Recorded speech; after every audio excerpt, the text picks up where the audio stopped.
Welcome to our channel. Let's dive right into how you can fix a delayed direct deposit with Ally Bank quickly and efficiently if you are experiencing a delay in receiving your direct deposit with Ally Bank. Don't worry.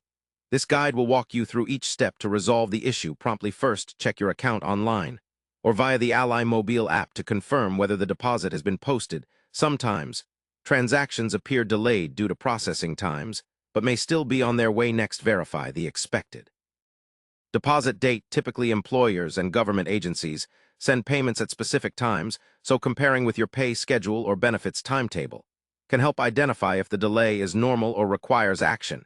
If it seems delayed beyond the expected date, gather details like the payment amount, date it was supposed to arrive, and the issuer's information. Then contact your employer or the agency responsible for sending the payment. Sometimes payments are held up due to administrative issues or incorrect account information. Confirm with them that Ally Bank's routing and account numbers were correctly used.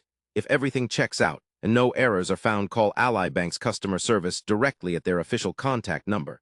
Explain the situation, provide them with your account details and the payment information. They might be able to see pending transactions or help initiate an investigation. Ally Bank also offers online chat support, which can be faster for getting updates. Remember, it might take a couple of business days for the bank to track down the payment and resolve the issue. Be patient, but stay proactive. Finally, while waiting, you can also review your account settings to ensure there are no holds or unusual restrictions preventing deposits. Clearing unrecognized holds or updating your contact information might speed up the process. Overall, these systematic steps usually help resolve delayed direct deposits efficiently. Thanks for watching, and if you found this story helpful, please do subscribe to our channel and like the video so we can continue bringing you useful information.